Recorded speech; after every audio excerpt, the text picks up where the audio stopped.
Hi, everyone, and welcome to Drag Me to Heaven, a podcast where we talk about faith and drag and how exactly they coincide with each other. My name is Patroni Shastri, aka Suffocated Art Specimen, aka SAS, and I'm bringing to you this particular podcast so that you can kind of listen and understand how drag artists navigate their faith and how diverse the drag artistry itself is.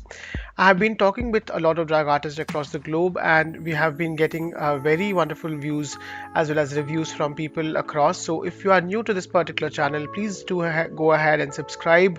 You can also kind of go ahead and show your support by writing to us at pcsas number 3 at gmail.com, and we would be more than happy to listen to your advices, your comments, and your understanding. So today we have a very wonderful drag artist joining us from Idaho, US, and they are digital chaplain. They are also the first drag artist to start a conclave or a conference about drag and spirituality, and have brought a lot of drag artists across the world to speak about spirituality and spiritual being. We have also spoken about how sobriety is something which is a very needful cause for queer individuals, and how spirituality can help us make the conversations of sobriety in a far more easier way. They also shared about how spirituality is something which has often been ignored, and there's always a spiritual trauma which individuals, especially queer individuals, need to carry, and how spiritual conversations or drag can help them in redefining their idea of spirituality. So, I'm speaking with Bonnie Violet, a drag artist based in Idaho. So, without any further ado, let me quickly go ahead and chime in. Bonnie Violet.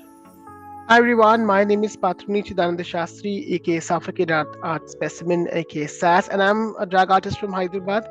It's around 11 o'clock at the night in Hyderabad, and I'm having this wonderful conversation with Bonnie Violet, a drag artist from the US, Idaho. And this conversation is very interesting because it literally kind of starts with the purpose of the entire podcast in itself. I always wanted to speak with faith leaders and somebody who are trying to interline and bring both the ideas of faith and drag together.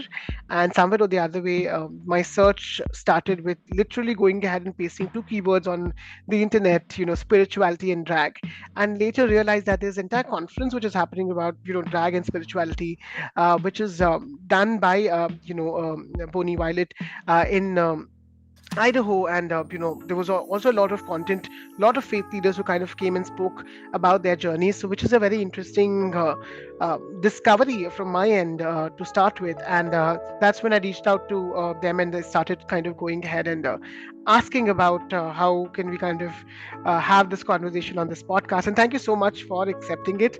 I think you are adding a lot of purpose for this conversations, and I hope you are doing great. And it's a sunny morning on that side. Yeah, no, I mean, thank you. I was excited when you reached out to me because I always love hearing from other people, especially outside of the US, who are talking about dragon spirituality, because I think much like you've probably experienced, it's not talked about a lot. And that's a lot of why I initially got started with it, was because I met random people who were like the one drag artist in their area, who did spiritual stuff in drag, but they didn't really have community or connection, or, and some folks it was really strong in their identity, and others it was just kind of like, oh yeah. And so it was cool just to kind of like hopefully create a spot where we could all get together and just kind of, support one another like you do in any sort of like conference when you come together, especially for groups who feel isolated in their experience. Start with Bonnie. Can you please help us understand how did you start drag, and at Mhm. what point in time the idea of spirituality kind of came in to be spoken as a part of your pedagogy, and also can you help us navigate some of your faith values which you imply in your drag? Yeah, definitely. So I identify as trans femme, genderqueer, spiritual drag artist, and a digital chaplain. And so spiritual drag artist is how I identify. So spirituality has always been at the center of my drag persona and even my identity. My first drag name as an adult was 333, which is grace. It's the number for grace for me, which was a kind of symbol of my higher power or my God concept or something that I believe is true. Like grace is something, this idea that we all have the same value, we all have the same worth, and there's nothing we can do to earn more or to lose that faith. And that's something that growing up in a trailer, in the poverty in a very small town, in a very conservative rural state, that was something I always struggled with, was feeling less than most of the people around me. And initially, I think church just kind of reinforced that a lot. Though there was this idea that maybe Jesus, at least in my younger years, could save me in any way, or could, could afford me this thing called grace that really eluded me. And so 333 was my first drag name, pronounced as Grace, but most people were like, "What? I don't get it." So I eventually changed it to Bonnie Violet, with the E's or threes. So this 333 is still in the Bonnie Violet, as far as of at least my name, my drag name. So for me from the get, spirituality has been a huge part of it. I tried drag when I was like 18 or 19. And I had too much internalized transphobia, too much, at that time I was just kind of seeing myself as maybe a guy who liked guys. And I was very much like, I'm a dude who likes dudes. I'm not a dude who wants to be a girl, or, anything like that. And so I had a lot of my own stuff, and getting in drag as dressing up as a girl, because at the time I was a guy in my understanding. Um, and then the guys that would hit on me as a guy were hitting on me as a girl. And I was just like, I couldn't, like, it was just too much for my little brain to handle. And so I had to really kind of put drag away, because it was just too confusing for me. And so I didn't pick it up until about 8 years ago, I think 7 or 8 years ago, after the death of a friend of mine who was a beautiful drag queen. I've always been a huge fan of drag artists. And even prior to me doing drag, I was interviewing drag artists about their spirituality, because I had kind of seen drag artists within the LGBTQ community as kind of our spiritual leaders. I saw them as like they were the people who were out in front of the community. They were educating us, they were raising money to take care of, especially there's a long history of taking care of people living with HIV. Nowadays they're getting better about supporting trans people and immigrants. And, they're doing a lot better about, really looking at the LGBTQ group as a whole and really trying to figure out how can we help the most marginalized individuals within our community. And drag artists have always kind of led that. And growing up in church in the way that I did, I always saw church as like a safe place, a place that the mission would be to take care of community, to look out for one another, and to just kind of be a safe space to get together. And to me, I'm like, that's a drag show. And many drag artists didn't see themselves as, say, like a faith leader or a preacher or a, shaman or whatever sort of language you might use. But I saw them, in my understanding, of as that, whether they wanted to claim that or not. And so that's what kind of initially got me going. And then, sorry, I'm like kind of going around about, but my friend passed away to suicide, and beautiful drag artist. And I just was like, there was just something that clicked in me that was like, what are you waiting for? Like it was like I was waiting to be like an amazing drag artist, but I wasn't doing anything to like become, like I wasn't getting in drag. I wasn't even like doing, like I just wasn't doing anything about it. And so I was living in San Francisco at the time, and I was part of this sober community who do sober drag shows once a month to raise money for the recovery community. And so I called the head queen at the time and I was like, "Hey girl, like, can I be in your next show?" And she's like, "Yeah, you're on the list. We'll see you in like 8 days," or something like that. And so Kesha's song "Praying" had just come out, and I was like, "Okay, that's the song I'm gonna do." And I that was my first kind of attempt of doing drag again as an adult, and it was like really scary and really difficult for me, I think, in some ways, because I think I was actually really leaning into because at that time I wasn't identifying as a trans person. And so I think for me, it was the beginning of me actually coming to discover that I was a trans woman, a trans femme person. And drag created the opportunity for me to try on, so to speak, a more, I guess, another expression of myself that felt really good. Like end of the night, I never wanted to get out of drag. All the other girls and folks were like, "Oh, I can't wait to get out of this makeup. Let me get out of this." And I'm just like, "Can we go out?" Like, and I'd like get home and I'd be like, "Oh, I don't want to take this off. Like, I want to, and at first I was really wondering, is this because, because there's a lot of like energy that comes to drag artists when you're like at a drag show or whatever. You're like, there's like a lot of attention. And that attention feels really good. And so part of me was like, oh, am I just enjoying being like a quote unquote celebrity, if you will, or like having that sort of energy? And I'm like, no, it's more than that. Like it's different than that. It's really more about like I feel like I'm inside my body. And it was really hard initially because I felt actually it was really vulnerable because it wasn't like I was putting on this persona. I was actually just exposing more of myself. And so a lot of my initial numbers and performance was kind of centered around gender fuckery and bending and kind of like this hairy but sexy, beautiful woman, like bearded late. I was a bearded queen in the beginning. And so there was a lot of this just kind of like juxtaposition and this exploring and expressing of, I think, my true self in a lot of ways, or getting to like where I am today. I know that's a little bit of a long question or a long answer to your question, No, I but think maybe. I love it because I would say this. I don't know, like I do believe in things about when you think about a certain thing and then when you manifest, you it somewhere is being thrown into the world and then it kind of comes back. I was just talking with another friend of mine about having drag as a medium to talk about sobriety or kind of creating that ideas of how to kind of teach people about navigating space of addiction.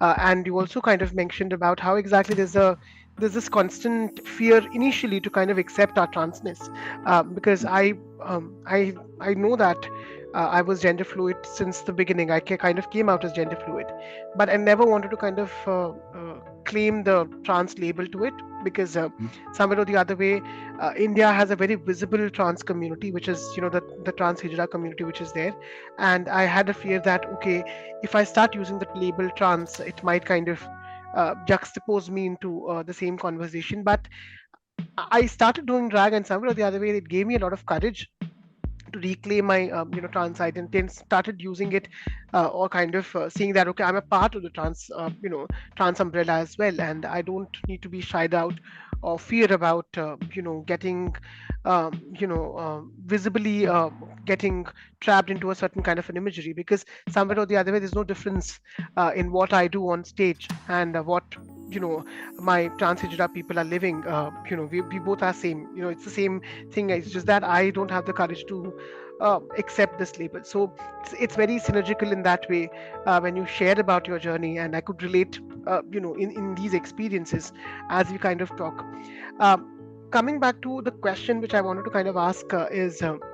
Your drag is amazing. I was kind of strolling back across your Instagram and trying to, you create a very avant-garde drag in the visibility of it, and something which is non very much traditional in its own nature, like not like a traditional drag practice. And somewhere or the other way, that is also something which is very interesting to me, because I also create something which is trashy, or sometimes which is animalistic in its own nature, and that helps me affirm my identity or gender. um, while you create your persona, while you had this entire idea, and also you mentioned about 3333 is my lucky number. Oh, My initial drag name was SAS number 3, so it's SAS oh, 3, and then oh, that's awesome. I took off the 3 out of it, because it was just giving my last name, which is again very casteist in its own nature. So I said like, no, let's keep it with SAS. So yeah, when you created your persona, when you kind of built your drag identity, did your faith or spirituality played any kind of a role in drafting that persona? And how did you kind of you already mentioned it when you were speaking in the previous question as well, but I want to kind of have a very deep understanding of how do you balance the idea of a performer and the digital chapel, which you also are, and how they go in hand. Yeah, yeah. So for me, I think, like, for me personally, my drag was birthed out of my spiritual identity. I had been working as a queer chaplain. Queer chaplaincy to me was, I referred to myself as being a chaplain of another sort. So oftentimes chaplains work around death and dying in the body and the physical aspect of things. And for me, and kind of inviting spirituality into that experience.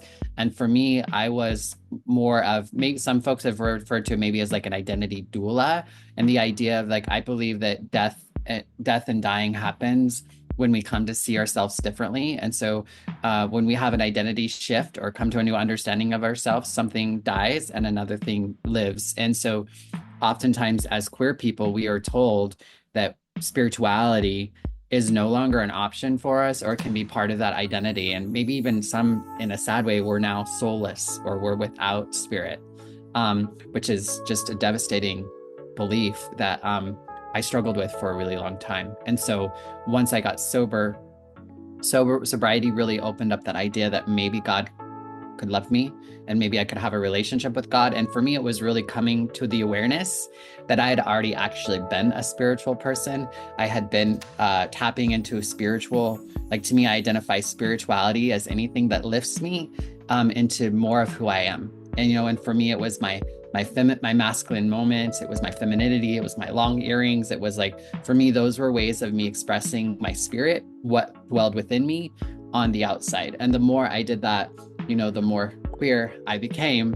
And that was a direct result of like my spirituality. And so I think I really struggled with drugs and alcohol and not great relationships and things because I felt like I was no longer, like I lacked grace. I didn't think that I was worthy of this, that, or the other, which was contrary to grace, but that was kind of where I was at. And I've seen so many people over and over kind of have that experience. There's so much, I believe spiritual trauma is one of the biggest health concerns for our community. And something needs to be done to address it. I think for so long, myself included, I would just push religious people away. I would push spirituality. And in that, I would lose my own power and my own strength and my own connection with myself and community, that I was, in a lot of ways, I was letting them win instead of really just coming to own who I was in my own experience and call it what I want and like come to know it. And so like, I know I'm kind of going a little all over the place because I don't think that my spirituality is ever evolving. But because of my drive and seeking of a higher purpose, a higher understanding, a deeper calling or a connection to others, that's spirituality, like, so for me, that keeps me from putting substances in my body that distract me from living a life that I want to live, that is helpful to myself and the people around me. I want to be a light, which is a lot of what my drag is. My drag is all rhinestones and sparkly shit. And like, to me, that is like a reflection of like spirit. And like some of the, whatever, it's a little probably problematic in some ways, but for me, it's kind of a representation of, I've always had kind of this ethereal kind of divine. I've often wear white for whatever reason, or I wear like light pastel colors as kind of my palette. I feel like I'm kind of getting a little lost in this, just because I feel like there's so much like swirling around in my head in trying to explain. Yeah, Sometimes I need guidance.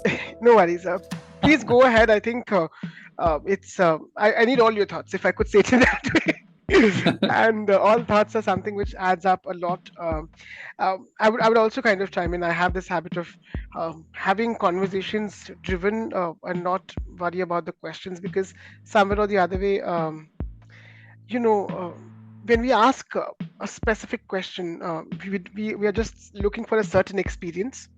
Mm-hmm. And certain experience is good, especially if it's a timed space. Having said that, when we're talking about faith, religion, or drag, and in-person experiences. I don't think we can time it out, and somewhere or the other way, our audience are also a little bit agile in time. So there are episodes which are of 3 minutes, and there are episodes which are of 2.5 hours. I'm good with it. That's So great. But thank you so much for sharing something. And I think I was also reflecting on when you were speaking about, the death, which death for people who are regular people, they kind of see it only at once. But trans individuals, especially when navigating the idea of gender, we have multiple instances where we don't celebrate, or we don't sit and think about the idea of death of our previous experience. So I think that is something which is very nuancedly kind of put in. And also, I was speaking with one of my fellow trans sisters from Hyderabad, where they speak about, they're a sober person, they have been sober for the past 3 years, and they speak about the idea of spirituality which they believe in. It's not something which is derived from the idea of religion, because we have an organization here which is called as Narcotic Anonymous, and for somebody to de-addictionize themselves, or to kind of go away from the idea of addiction, they need to believe in something which is superpower, and that is something which helps them in rethinking about their choices, and not go back to the substance again. So thank you so much for highlighting it. I think it's very important, and thank you so much for sharing it with us. And I'm loving this conversation, to be honest. So to kind of take it into a little bit kind of deeper level, my question is, do you think drag as a medium can be a space to talk about spirituality in the very first place? And how, like, especially, have you seen any kind of a first-hand experiences where you felt very much affirmed with your faith, or your idea of spirituality while you are doing drag? Can you give us Mhm. some instances of that? Yeah, yeah. And for me, like, I'm not typically a drag performer in the sense of like, I'm a drag artist. I don't do a lot of stage performance in the sense, in the typical ways that you would think. In the beginning, I did do a little bit of that in order to kind of find myself, because also that was the only place you do drag, or in my understanding. And so my drag, oftentimes, yes, yes, I'm preaching in drag. Yes, I'm showing up in events and drags. I'm leading conversations around spirituality. I'm hosting podcasts. In some ways that's very spiritual stuff. But to me, I feel most affirmed and most in my purpose and in my calling. Like I've always believed that I was meant to have a positive impact on the world and have like a good feeling. People would have a good feeling because they had known me or met me or whatever. I know which whatever, like it's kind of simple. It might sound a little egoic, but that's kind of like, I think a big part, even since when I was a little kid, this idea, like, I think when I was a kid, I wrapped it in like Jesus and like I was going to save people for Jesus, and do all this sort of stuff. But at the end of it, I've come to really understand is like, I wanted people to feel good, and to feel lifted up because they've I don't know, we crossed paths, right? And so for me, my drag is all about that. So um I one of the things I love the most is just to get into drag. I'm like you were saying, like I have rhinestones all over. I kind of have this. I don't look like the typical drag artist. I know every drag artist says that. um, but I kind of have this sparkly stuff. I sometimes make my hair out of like ribbon, and for a long time I never wore makeup. I just used stones and glitter and things to kind of form my face. I've gotten a little bit more polished in that I always have like rhinestone lips are very much like my signature. I usually have rhinestones around my eyes. I did one look that was 6.5 hours worth of putting rhinestones on every part of my face and my hands. Um, and so a lot of what I get from that is like, and the one thing I love, and I think this is kind of the spiritual healing aspect for me personally, I think joy is a very difficult emotion for me to really allow myself to experience. And I say allow myself because I think it is an inside job. I do believe that like whatever, but joy is something that is within us, and it's something that we get to share. You know what I mean? Like, but it's one of the most vulnerable, I think, emotions for me personally. And so it was very hard for me to just be with joy, um, especially in public, especially in general public, you know? And so the one of the things that I love is that me getting into drag, me putting on the rhinestones, it's all very meditative. I put one on at a time. You know, I take the time that I need and I kind of create it as I go. I get in a very meditative and just kind of create. I think creation is one of the most spiritual things we all get to do. And so creating a look, um, is like part of that process for me. And then when I go out into the world, and I can feel pretty crappy. Like I could be struggling with life. I could be feeling like I don't want to do this for a number of different reasons. It could be just because I'm tired that day, or it could be like, I don't know why I'm alive, you know? It could be all those kind of range of things. And I start to get into my look and I can be feeling a little bit better. Or I can maybe even still feeling a little funky. And then I can go out into the world. My favorite thing to do is just to go walk the streets, you know, like go to a pride festival or go to a festival or just go where there's going to be people. And I love seeing people light up when they see me. Like I love seeing them like, especially kids, like children, they're the greatest because they just get so excited and they're like, oh, my God, you know, and they're like, there's just so much joy, and that joy gets transmitted to me. Like I get to see that. I get to like, oh my gosh, I helped create that or create a space or inspire this for this person, which then kind of gives me joy and then I feel joy and then it's just like this joy exchange, which to me is just what's more spiritual than that, to help create a way in which people can drop into their most vulnerable expression, which is joy. To be a part of that is just so powerful and it's so helpful to me. I think especially as a person who feels challenged about being alive some days, to know that my existence, my queerness, my difference can spark that sort of positive moment, even if just for a moment in someone's life, is just powerful. And to me, that's spiritual as fuck, you know? And so I didn't talk about language on this, but like, it's just such a, like to me, and that happens every time I get in drag. If I choose to see it, and I take the time to, when that one look, when I did the 6.5 hour like stone look, I did that for Boise Pride here a couple years ago, and I literally like I walked through the parade, people were losing their mind, and then like the whole day, I was standing pretty much in the same place on the grass for like 8 hours, and people were constantly just, can I take your pictures? People were handing me their newborn baby. They're like, my baby's 9 days old. And I'm like, are you sure? They're like, take a picture. I'm like, are you sure? And they're like, are you okay? I'm like, I'm fine, but this is like your 9 day old baby. You know what I mean? And so, young and old, you know, gay, straight, black, white, like brown, like just such a diverse group of people. Just really get something from it, you know, and I think it's liberative. I think visibly queer people, it's my purpose. Like, I feel like I'm here to continually be visibly queer, to challenge the and to liberate those who continue to live into the lie or believe that they have to look and act and be some certain way in order to be correct or right in the world, when I believe none of us really are.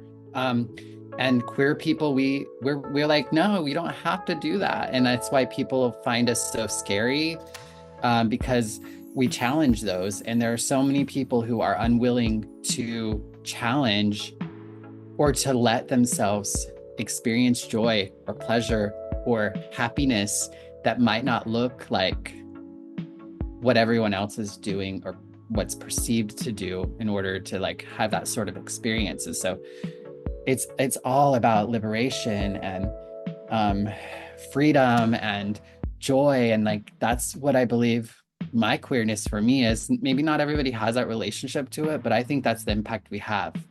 I remember one time somebody coming up to me and they were just like, oh my God. Like, they were like talking with me and they're like, you were just like, it's so wild how much people are impacted by our drag. But And sometimes it's just being queer. It's not even about being in drag. It's just about being outside of the quote unquote social norm. And I remember this one guy come up to me and he was like, "Oh my God," he's like, "You've inspired me so much. Like, I think I'm gonna try wearing color." like like he was just gonna wear a shirt with color on it, and that was like some huge liberative experience for him. And I was like, yeah, do it, and so I don't know, I just so many of us can be so we can let so much like keep us down and tear us down, and I can be just as guilty or restrictive myself. And so that's why I love queer people. I love drag. I love anyone who is willing to just kind of put themselves out there in a real authentic way, because it challenges me to let go of the things that are holding me down. I should kind of, I'm basically navigating when you're trying to explain the entire process of how liberation basically looks like in a more imaginative way. And This is something which I also spoke in one of my previous episodes. There is a lot of the times where there are a lot of drag artists which I spoke with coming from multiple faith spaces. One of the things which is very common for people who are spiritual and somebody who's performing drag is the creation is something which is not a specific idea which is already existing. They create something which is extraordinary, or an image of a living deity, if in one or the other way. And when they kind of create that, they elevate themselves from the regular livelihoods of living people. When we do drag, we are living. Definitely, we are breathing, but we are elevating ourselves into a certain space which is more connected to the people who are observing. We're becoming that prism which basically sparkles and brings that rainbow out. So I think that body of we are using the body as a part of it to literally shine through and kind of make the entire room shine as well, is something which drag artists, especially who are aligned with an idea of spirituality or faith, need to constantly relook and experience. I think you beautifully kind of said the experience of how do you feel when you are in drag. And I think uh, I can't get a better explanation of the joy which you exhibited across the entire series. So thank you so much for doing that. And coming to the other question which I had, currently in the world where we have a lot of gender-based violence, we have a lot of religious-based violence. We are dividing the world into spaces of religion. Religion has been used as a calling mechanism to demystify trans experiences, kind of decredit the idea of living as a queer person. And while this is happening in the society, somewhere or the other way, it's also the idea of faith and religion. We need thought leaders as well as faith and religious practitioners who can re-challenge the notions of whatever this hate is altogether. Like, where there is hate, that's where in the same space you need to find love. And I Mhm. think that is a very important idea of drag as well. Like, if we are being targeted by religious groups about performing, it's also important for us to talk about religion and create a conversation. Not religion, but spirituality in its own nature. Mhm. Do you think that is something which is in need of an hour? And how did you have any personal experiences on how, if there is any targeted, situations which you might have challenged, you might have faced challenges with by a certain aspects of faith or religious groups, and how did you navigate that? And what can be a better mechanism to you know be fearless in speaking about spirituality or faith as a queer artist or queer individuals? Yeah, I mean, I think the biggest thing for me that's been helpful is that I've actually done the work to be on the other side of my spiritual trauma. So I really had to work through my healing. I'm 40, almost 46 years old. Um, I've been, wrestling with my spirituality and my queerness for a really long time. And so I think for me, I've come to be really confident in who I am as a queer person. My transness is a direct result of my spiritual expression and my spirituality. So I can be pretty confident now in where I'm at and who I am, and I can go almost anywhere and know that I'm worthy and that I'm I can be in there. I don't have to agree with everything that's being said. I don't have to be a part of the faith necessarily, but that I can still take up space and know that I have a place in that space. And so oftentimes for us, it's just about existing in those spaces that we're not seem to be allowed to be, right? And people to see us existing in those ways, just in the way that it took many of us to see other queer people, other trans people living their life in order for us to really see more of who we are. I think that's the same thing that we can do. Some of us get to do is that we get to be seen also as spiritual people while doing that sort of stuff. And um, I live in Boise, Idaho, which is a very conservative state. We a couple years ago tried to make drag illegal. We don't have access to trans healthcare for young people. Many adults have lost access to trans healthcare, including myself. And so there are a lot of like what some of the things that I've really tried to do was try to combat some of that stigma around one, there's a lot of stigma within queer people around spirituality. You know, like I remember being in the Castro years ago and be passing out a flyer and say, hey, there's this drag show. And he's like, yay, and spirituality show. And they're like, ugh, you know, like they don't want to touch it. And so there's like a lot of stigma, there's a lot of harm. It's very real and very like important, I think, for not everybody is going to be able to lean into the spiritual trauma, and the way that looks is going to be different for everyone. But there are some of us that are willing and ready and in that spot in which we need to we need to challenge it a little bit. And so one of the things that I've been really trying to do is help people see that there are a variety of ways, spiritual expressions in which queer people can live in. And so I recently, this last summer, I did an event called Drag is Not a Crime fashion show. And so what I did was I did a fashion show, which was all drag artists, and every drag artist was to create a look that was around bringing awareness to a cause that was important to them. And so everybody's look was either like around like free Palestine to disability rights, to trans reproductive rights, to, you know, and so they all created these different looks to express that. And then we also brought in people from the community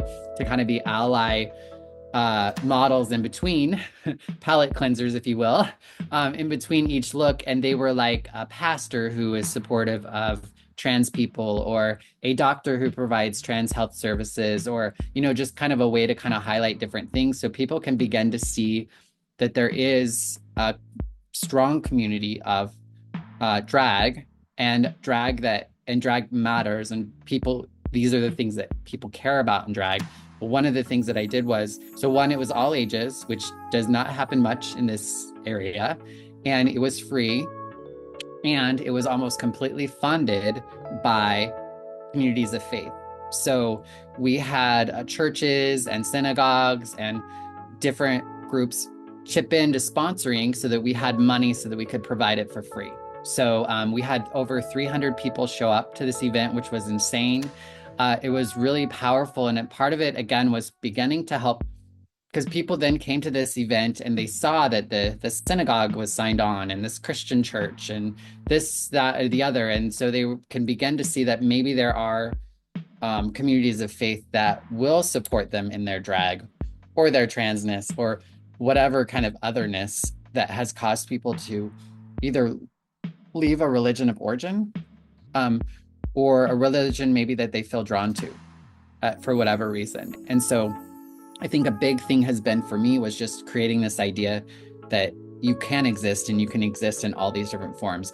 I'm a big reason why I'm a chaplain is because chaplaincy a lot of the time is not about my spirituality or my religious beliefs or my dogma. It's really more about the person that I'm working with or the person that I'm in relationship with. I'm kind of an unbiased person to kind of help them explore and examine how spirituality is impacting or could impact, or what they believe can help them through what they're going through, you know? And so that's one of the things I really love about chaplaincy, and that there needs to be a variety of experiences, because some of us need to not ever go back to our community, to our religion, our origins. Maybe we need to have a new experience, or maybe we do need to lean into our culture that doesn't allow for it because of religious things. And maybe there's ways we can wrestle with that and come to see and understand things differently that feels good to us and the people around us. So it's very unique and different for all of us. And so I think the biggest thing for me has really been, and drag has been a huge instrument. Drag is something I've felt safer in also than just being a trans person in public. So in some ways, there's almost like an armor and a protection and a purpose and a platform in which I can bring some of the issues that are important, like say around transness or other issues that are concerning. And so I think I think it's been a big kind of public awareness campaign and really trying to combat the stigma within the queer community about the fact that spirituality can be a part of their existence. The truth is, it already is. And it's just about becoming aware of it and being and claiming it and calling it that. I think in order for anyone to live or be alive or to thrive, we have to be tapping into something. I believe we all have a spirit within us, and it's just like we have a relationship with our mind and our body. Our spirit is another part of ourself that we do well to work on it being healthy, and to acknowledge that, and so and as queer people, I think we often I feel like in a lot of ways I love being queer because I get to say fuck all the things, all the things they say is this that to get this and that. That's not the case, and so I get to explore, and because I don't fit, I get to come to, see things a little bit differently. And there I go, kind of rambling a little bit, but I'm really enjoying this conversation. I'm Yeah. like going everywhere in my head. I'm just very curious when you said a couple of things. I will just try to kind of rebring before I ask the next question. One of the thing is the templates which you were sending about drag and spirituality. This is the same thing which happened with this podcast as well. I reached out to a lot of drag artists, especially in my country, and I said, like, okay, you are a very, very wonderful drag artist. Would you like to come to the podcast? I said, yes. And it's like, in this podcast, we're talking about faith. Like, no. Immediately, No, there's a yeah. no. So Mhm. that is a very relatable situation, because somewhere or the other way, one of the problem which I would say as well, uh, the the faith or a religious of origin which individuals are is somewhere right now in both the countries, both in US as well as in India, is seen as a very organized religion, which has Mhm. basically also been dominant in the space of politics. Like, somewhere or the other way, the faith has been made as a weaponization of politics. And when faith is used to politicize existence of individuals, and being a radical queer person, uh, it's a constant battle of what parts of it would we be agreeing and what parts of it would we be reclaiming, so that we have a spiritual connect with ourselves, is something which is very terrible. I had the same situation as well, where I'm born in a Hindu family, and I have seen my father being a priest, and then by being a priest he's also a communist. So it's a very different relationship of him with the idea of being a Hindu person. And Mhm. I grew up in a very radical environment, and sometimes when I see one religion being used as a way to kind of demystify or kind of degrade another religion, it's not something which I would like to celebrate, or something, a particular space of worship has been kind of replaced by another space of worship. So these are all the conversation which automatically creates a lot of rift, pain, as well as make it very terrible for individuals like me to look back into our spirituality. But by the end of it, I was also talking with a lot of artists before, where people know how to kind of live, or they know how to kind of reinvent themselves irrespective of what time or what space they're coming from. It Mhm. might be the most problematic era which we might be living, but queer people have survived centuries, when there is a pandemic, when there's a plague, when there is things which are happening, we always survived as a community. And it's not something that it's very new to us. It's just that how we relook into spirituality, how we relook into defining something which helps us as a medicine, is something which basically is a crux of the thing. And I think the reason why people speaking more about spirituality or spiritual connection within queerness, it will help not only um, help queer community as overall, but also people who are in this faith practice, because faith is something like a big tunnel. If you Mhm. inject information across faith, it kind of passes down to a lot of generations at once. So Yeah. it's like a satellite, if I could say it in that way. So yeah, thank you so much for highlighting that. Now my question is, can you also help us with understanding the conference which you hosted, Mhm. especially drag and spirituality? How did you ideate it? And could you also help us with some potential conversations which happened as a part of it? Because I haven't heard anything like that happen across the world, at least with my couple of research which I was doing for the past 3 or 4 days. So it's a very Yeah. unique approach which you have taken. And I would really like my audience to know about that as well. Yeah, it's been kind of an evolution. Back in, I think it was 2014, before I ever did drag, I had two of my drag artist friends come to my house and we got in front of a camera and I talked with them about their spirituality. One was like a oneness blesser, very like kind of like into like their spirituality. And then they would like kind of dress real like provocative and then do their drag persona, and they were two very different worlds that never like crossed over, right? um and then there was the other queen, and that queen's name was Penetration. And then the other friend, Cleopocalypse, she was definitely a lot more, her drag persona was very much kind of built out of her spirituality was a part of her drag persona, as Cleopocalypse. She's now been on like TV shows and all kinds of stuff. She's amazing. But initially, I was just talking with these people because I was just curious about how, because again, I saw them as spiritual leaders, even if they didn't see it that way, because I saw how they were impacting the spirit of the people who came in contact with them. And so I did that, and then I never did anything with it for years. And then I ended up moving to San Francisco in 2018. And around 2019, I started working with the Glide Memorial Church out of San Francisco, which was like Maya Angelou's church and Sylvester's church. And just there's like a lot of rich history with what this church has done. And so I kind of got connected with them.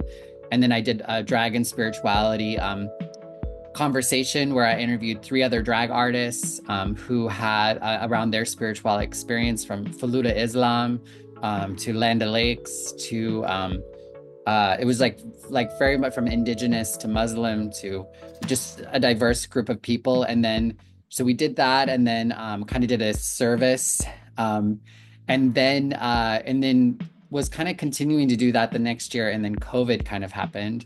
And then I started like reaching out to other areas, and then I started doing a podcast where I would interview people about their. It kind of turned into that. Because of the virtual aspect of things, right?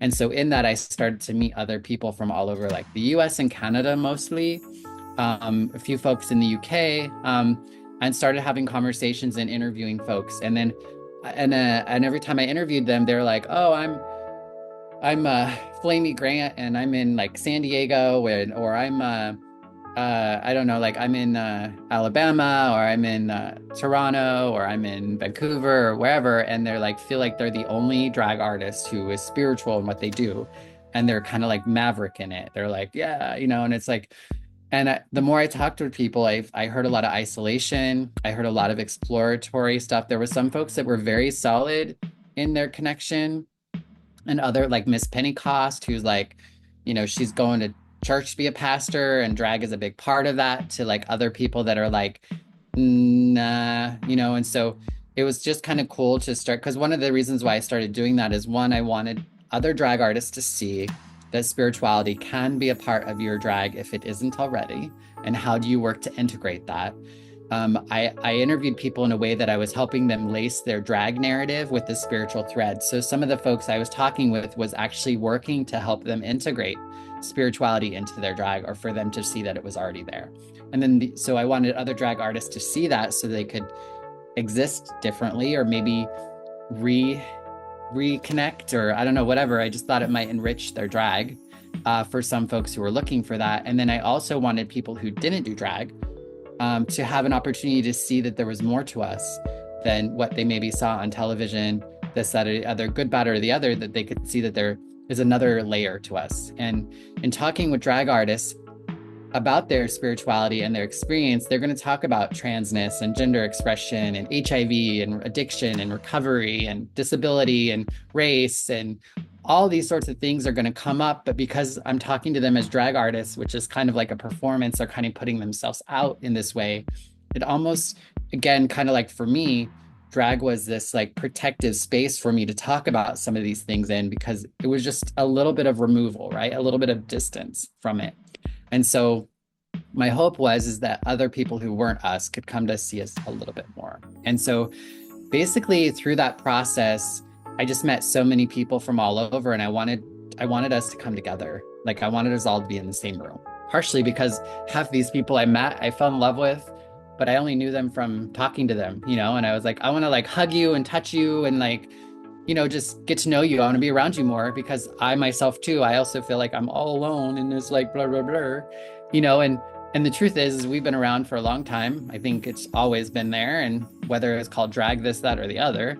And so it's really just helping to create a space in which we can come together and share our expressions, or for some of us to actually even have an opportunity to talk about or try it on, because we don't get to do that in our own communities or neighborhoods or whatever. And so really just wanted to create an opportunity for me to meet these people in person. And then it's just kind of built to where we did our first, we're now international and as far as our locations. So we did Canada, we did Toronto. Earlier this year, we've done Chicago, San Francisco, and Toronto. We're exploring Vancouver, Salt Lake City. I'd love for it to go overseas, maybe I was like, when I met you, I was like, oh, maybe we can talk, because I would love to, like, because it's not, I might have like got the ball rolling, but I really just want to help support people in doing more of it. So that, yeah, because it's just, I mean, you get it. I don't have to sell it to you or probably any of the people who are listening to this, but I don't know. So that's it's just kind of like how it's developed, and I'm excited to see where it goes. We're working on trying to develop like a bidding process or some way in which we can help support more people doing it in different areas. But I'm not attached to a religion or an institution or anything like that, which is great and awesome and queer, but it also makes it difficult in kind of creating some of those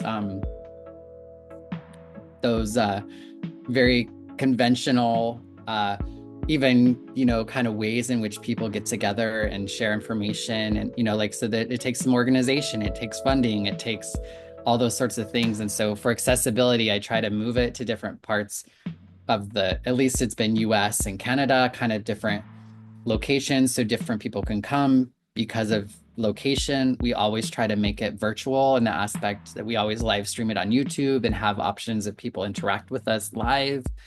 We work to try to have ASL and try to have some diversity. It's really challenging because, yeah, it's really challenging to get a lot of diversity, I think, within what I'm doing. And that's why I've also been really excited to connect with people in other countries, and especially different faiths, because it does tend to be, at least in the US, in that very Christian kind of, which they need to do a lot of work. But there's so many other rich religious beliefs and cultures and practices that so many of us could learn from. I think that's something I'm continuing to want to, even for myself. I often, one of the things that and this is kind of around my spirituality and why I want to talk to more drag artists and queer folks, is like, I say that God often fails me. And it's not God that fails me, but it's my understanding of God. It's what I've come to believe. What I once believed, I can no longer believe, because life has happened in a way in which I've come to see things differently. And now I don't know how to make sense of it. And so when I can talk to other people, in this case, drag artists, about their spirituality and their experience, it expands my understanding of my own God concept, if you will. I often say God just because it's easier. It helps expand my understanding so that God can become big enough for it to be satisfactory, if even just for a minute. So it expands my understanding, which just makes it that much more, I don't know, like, that's why I love talking with other people about their spirituality, because it just really expands um, my understanding. And sometimes it reminds me of things that I already knew once. And other times it's brand new um, ways of thinking or looking or expressing or connecting that I find so useful personally. Um, I think that's really the big thing that I want to say with everyone. It's like, it's such a personal thing. And we all have our own experience and we all have our own journey. And it's something that I've struggled to do on my own, though often a lot of it is my own journey. But finding community around it has also been really helpful in not only like holding me through that process, but also helping me to learn and come to understand even more than when I'm able to do on my own. Yeah, I think I kind of I'm in the same road as of now, to kind of start with. I had a very difficult dissociation with my faith, or my understanding of faith. And somewhere or the other way, I said, let me kind of listen to um, every existence of God, or supreme spark, as multiple faith describes it in a different way.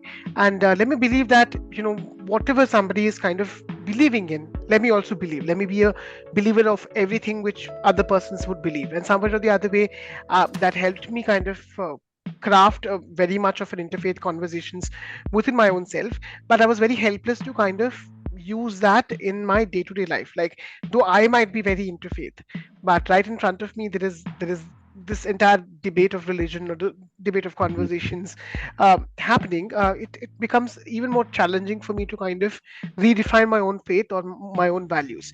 So somewhere or the other way, this project has helped me in connect with a lot of individuals. And as you said uh, beautifully, how your conference, when you bring multiple faith leaders at one particular, say especially drag, and connect with them and have this open conversations about spirituality, it's somewhere or the other way I'm walking, just behind you to kind of see where exactly you as an individual, as a leader, are leading, and opening doors to have such conversations in one or the other way, which is empowering a lot of queer individuals, and which would also empower a lot of young queer individuals from different space of time.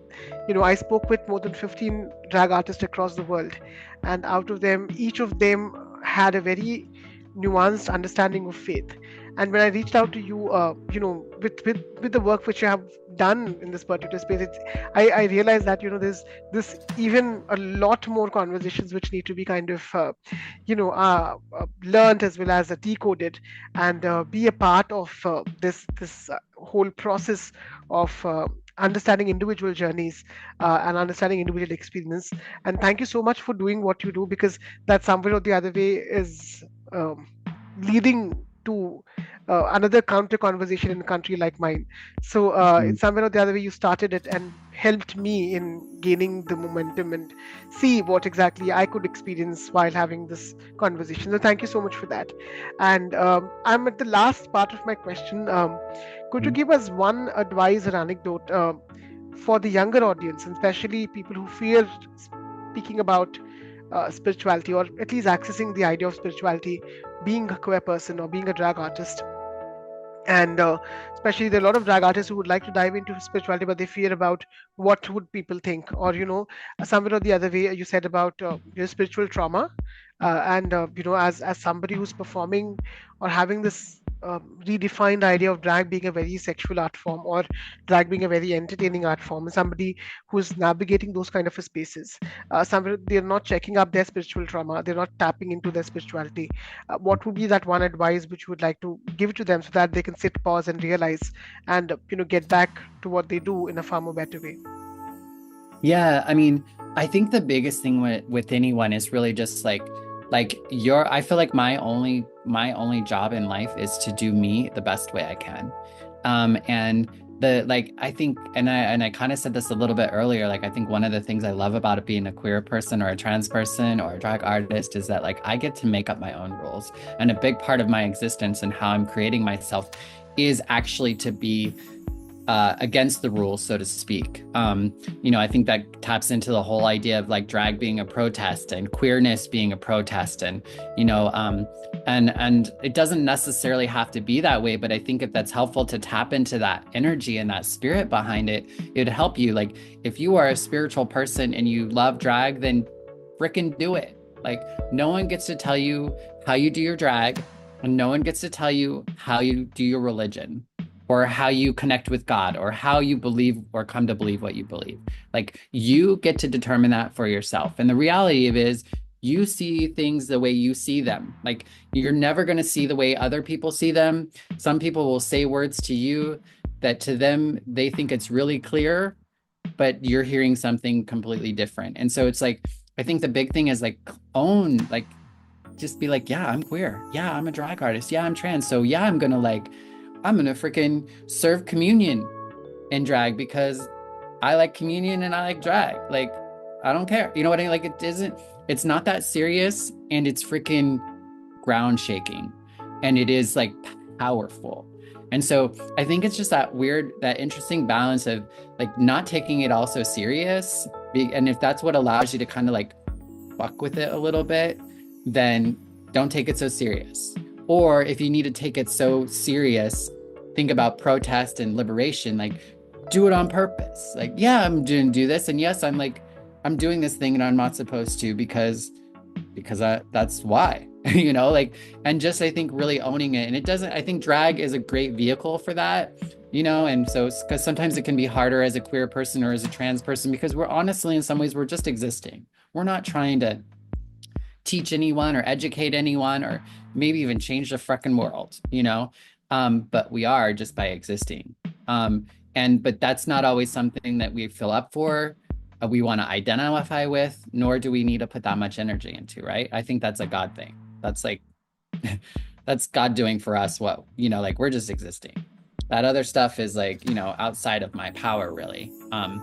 But drag can help me kind of channel some of that. So that might even be some reason why I might challenge or encourage people to do drag, or whether it's a drag king thing, any sort of way to kind of, again, give you that distance and that permission and that space for you to explore and discover and play with things. And I think eventually some of that stuff will just stick on you and it'll become a part of you as something you want to do, whether it's just how you dress or how you carry yourself or the things that you say or the things you come to believe or the practices you begin to practice, like those things will start to, it's a great way to explore and discover what feels good to you and what doesn't feel good to you.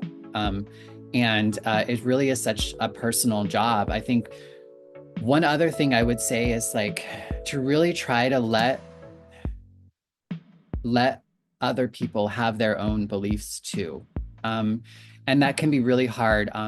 As someone who grew up Christian, like conservative Christian folks, for the most part, are the hardest people for me to have compassion for, to have understanding for, to believe. I don't believe that they hate me. They don't understand me. And the way that they deal with things they don't understand feels like hate. It feels like harm. It feels like hurt, right? And so it's helpful for me if I can start to see that differently. And so luckily for me, I have a beautiful aunt who is a conservative Christian who freaking loves me to pieces. And I'm trans and she is conservative as all get out. And she loves me and she sees me as a child of God, a child of her God, a child living into her purpose of her God. I don't know how she does it. Like, I don't, I don't know how you believe what you believe and you still love a person like me, but she does. And she genuinely sees me as she saw me when I was a kid and she took me to her Christian church to be a Christian. And then I became a faggot and a drag artist and a trans and like all these sorts of things that made me incompatible or different from what she thought could be a child of God. And now she knows and she sees me as that. And so sometimes I don't get it and I don't understand. And I have a podcast with her called Splintered Grace, where we've talked about, because we come from the same little town with the same sort of beliefs. And she is the only person in my family who consistently calls me Bonnie Violet and sees me as a she, She really sees me for who I am. I just talked to her this morning. We talk every week. We talk about spiritual shit. We talk about trans shit. We talk about her family stuff. Like we're in life together, and there's nothing that's not okay to talk about. And that's just a beautiful thing. And her faith, just like my faith, is what really causes us to be in genuine relationship with each other. Not a spiritual bypass, not a let's love each other at our similarities, but let's actually like love and honor our difference and get to know that about one another. And we don't get to do that with a lot of people. And I wouldn't say do that with every, like, I'm not going to become besties with every conservative Christian, because also that's her understanding. Like, there's plenty of other people around her, like at her church and stuff, that have issues with her being in relationship with me and they don't get it, but she does.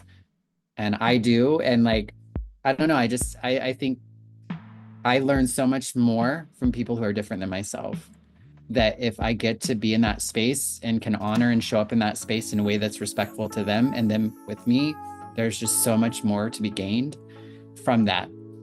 And it took me spending a lot of time with people who look like, act like, and talk like me and believe like me in order to get to a space in which I could be anywhere, and be spiritual, drag, trans, like fucking Bonnie Violet. And ask people, I often say like my spirituality is what caused me to um, call myself Bonnie Violet and to ask you to do the same. So in trans, as a trans girl, my name's Bonnie Violet, and in drag, my name is Bonnie Violet. And all of that is very interconnected for me, and intentional. I don't know. Now I feel like I'm rambling, but I've really Not at all, enjoyed not at all. You won't believe, I'm just internally kind of uh, rethinking about the entire purpose of this podcast. And I should thank the people who put me into this, or at least my own thoughts, because somewhere or the other way, I never expected for this to have such impersonal, deep, dive into my own journey of seeking spirituality, or re-looking into my faith, or the idea of self tapping. And doing drag is very hard, irrespective of whatever the space we are coming from, to create an image of ourselves, and to kind of navigate. You also said something which is very beautiful, like understanding and accepting somebody's differences, as well as their existing idea of faith.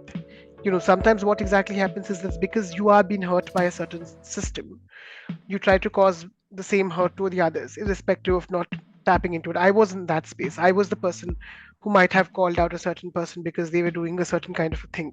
And I realized that how guilty shit is to kind of be, or how selfish it is to kind of question a certain person's belief system, without internalizing or without thinking about how I would like to seek it forward. And somewhere or the other way, it might be that curse that I'm still trying to navigate my own ideas of faith, and Yeah. constant conversations.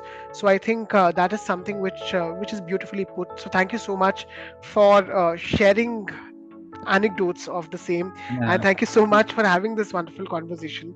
Yeah, it's something I wanted to say, if you don't mind, to what you Yeah. were just saying there, is that, you were kind of talking to this, I think, very common thing that people hear: hurt people hurt people. But also, I think healed people or healing people can be a part of other people's healing too. I believe we can't transmit something we haven't got, and we are only going to transmit what we have. And until we can transform that pain or whatever, we're going to continue to transmit pain. And so, like, to me, spirituality and healing is a part of transmitting that pain or transforming that pain into something that is more helpful than harmful, and that takes I don't know, it just takes a little to do that. I don't know where I was going with that. It sounded really good in my head, and then when I started to say it, I was like, well, It sounded wonderful to kind of share, and I'm really kind of interested to kind of know. I would keep this channel very open to Mhm. people, though I need to kind of complete the entire conversations in a certain Yeah. time period Mhm. for the time being of the project. So that is having said that, but I want this conversation to be a part of. Uh, for an overall conversations of spirituality, and it would be very wonderful to kind of know and understand the entire work which you are doing as a part of the Dragon Spirituality Conference, and I would be watching you through and stalking you through while you are creating this amazing work, Ditto. because somewhere or the other way, I think once I'm into the waters, I need to kind of know how to swim, and your work or your work of as an organizer or as a person bringing people together is helping a lot of individuals like me know how to kind of swim in this particular spaces as well. So thank you so much for doing that, and thank you so much for taking time and coming on this particular channel and sharing your wonderful anecdotes. I think somewhere or the other way, while we were having this conversation, it helped me a lot to dissect, reflect, and introspect about the project itself, the purpose of the project. So thank you so much for doing that and being that person to kind of help me out with. Yeah, well, and thank you. And I'm not that I'm one of many. There are many of Mhm. us out there that are doing our own little thing like yourself. And so I just encourage people to continue to like talk about their drag, talk about their spirituality, and to connect with others and theirs. There's lots of podcasts or like even the summits are all online so people can watch interviews with other folks. And so I think there's lots of resources out there for us to really kind of explore and come to learn some of this stuff with ourselves. So watch the videos. And I think one of the things I wanted to say too is like, yes, drag artists and trans folks and all this, like, yeah, we need to help with one another. But I think oftentimes one of the things with the summit that I think isn't maybe talked about as much is that it's also a space for people who aren't drag artists to come and learn how they can hold properly and create space for drag in their spiritual community, and not as like some like, oh yay, we're gonna have a drag queen for this show every year or this special thing, this, that, or the other, but how is drag actually just a part of the fabric of the community, rather than some token or some moment or some whatever. And I think really seeing that drag artists, trans people, queer people, um, folks who are thought to not be eligible for high ranks in spiritual community, to see that we can and should be in those spaces just as much as anyone else. And that actually might even be like a good thing for the community. And also, the reason why I chose drag artists for this particular project is like I know, it's very, it's very like how can I put it? It's like a chain business model. That is the easiest analogy which Uh-huh. I could give. If you kind of we have faith leaders for faith, and we have drag queens or drag artists for queer community, and if you pull in one drag artist having a conversation of spirituality, that particular artist would somewhere or the other way impact around more than 200 people across their space which they hold. Yep. And eventually what exactly happens is like individual drag artists creating this ripple effect of conversations about faith and interfaith and how exactly they're chiming in with each other, would make the purpose even more dissect across the population. So that was very I'm a business I'm basically a business analyst. So Mhm. somewhere or the other way I try to Yeah. use that thought process in this bringing this conversation. Yep. And yeah, thank you so much once again, and thank you for sharing the anecdote. So all the people who are listening to it, I would be adding both the links of the Instagram handle of Bonnie Violet, as well as the Instagram handle of where they host drag and spirituality conversations into the post, as well as the Spotify link. Please do go on and share, as well as follow for more work, as well as understanding how exactly you would like to take this conversation forward. And I wholeheartedly thank Bonnie Wallet for taking time and sharing some very wonderful, nuanced. I can't express my, in words, the amount of information which you have given, which would help a lot of people who are listening to this in a far more larger way. So thank you so much for taking time and being a part of it. And thank you. Thank you. Oftentimes we don't get to talk about these things. And so thanks for creating a space in which I can talk about some of this stuff. And I hope we continue to stay in conversation. So I'm Indeed, really excited about the work that you're doing as well. indeed. Thank you so much. Mhm. So that was a conversation with Bonnie Violet, a digital chaplain as well as a drag artist from Idaho, who has started the conversation about spirituality and drag. I hope you like this particular conversation. If you like it, please do come ahead and subscribe the channels which you are listening to. We are available in all the platforms where you can seek your podcast, and you can also share your comments as well as the views at pcsas number 3 at gmail.com. Until next episode, we'll still bringing a few more conversations, but till then, thank you so much and have a great day.